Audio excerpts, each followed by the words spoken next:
Ketua Tim Kuasa Hukum Keluarga Brigadir Esko, lalu Anton Haryawan telah dipanggil Polres Lombok Barat terkait rencana gelar perkara. Anton mengaku gelar perkara ini terkait dengan penetapan lebih dari 2 tersangka kematian Esko, selain Brigadir Rizka Sintiani. Pihaknya juga sudah diinformasikan soal motif pembunuhannya, namun hal itu menjadi kewenangan polisi untuk mengungkapnya. Anton menyarankan kepada para tersangka mengakui perbuatan karena sudah dibuka oleh para saksi. Tersangka selanjutnya disarankan mengajukan diri sebagai justice collaborator agar dapat meringankan serta membantu penyelesaian kasus ini. Apabila sebaliknya, kata dia, seperti mengabur-ngaburkan proses penyidikan hingga menghilangkan barang bukti, maka akan berhubungan pula dengan ancaman hukuman. Menurutnya, sudah tidak ada lagi alasan untuk menutup-nutupi fakta peristiwa pidana karena akan terungkap melalui proses penyidikan.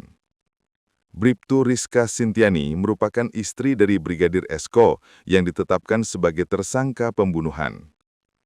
Brigadir Esko ditemukan tewas di kebun belakang rumahnya, Dusun Nyur Lembang Dalem, Desa Jembatan Gantung, Kecamatan Lembar, Lombok Barat, Minggu sekitar pukul 11.30 WITA, dengan kondisi leher terikat tali. Namun belakangan terungkap berdasarkan hasil visum bahwa Esko meregang nyawa karena dibunuh. Polda NTB merantongi bukti baru kasus pembunuhan Brigadir Esko Fascarelli. Kasubdit Jatanras Ditreskrimum Polda AKBP Catur Erwin Setiawan mengatakan, bukti baru yang dimaksud ini mengarah pada keterlibatan pihak lain. Namun penyidik tidak bisa serta-merta menetapkan orang yang dicurangi tersebut sebagai tersangka dalam kasus ini, karena masih membutuhkan bukti tambahan lainnya. Telah digelar rekonstruksi atau reka ulang adegan kasus kematian Brigadir Esko Fascarelli Senil. Reka ulang adegan diperagakan tersangka Brigadir Rizka Sintiani yang juga istri korban di rumahnya di Dusun Nyur Lembang, Desa Jembatan Kembar, Kecamatan Lembar, Lombok Barat. Sejumlah peragaan tersangka mengungkap perlakuan penganiayaan terhadap korban sehingga meninggal dunia. Polda NTB dan Polres Lombok Barat menggelar rekonstruksi berdasarkan hasil penyidikan. Salah satu adegan krusial yang mengenai peristiwa penganiayaan di dalam rumah yang diperagakan secara tertutup. Kuasa hukum keluarga Esko, lalu Anton Haryawan yang turut menyaksikan peragaan itu, mengungkap bahwa korban mengalami kekerasan.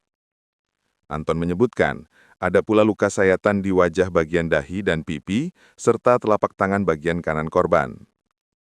Brigadir Rizka sempat menolak untuk menjalani reka adegan sehingga dilakukan oleh peran pengganti, yakni ketika adegan beralih ke lokasi penemuan mayat Brigadir Esko di kebun belakang rumah.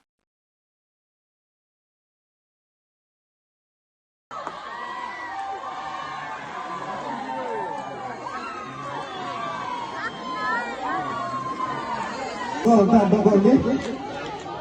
Nggih. Togol, nggih. Kemudian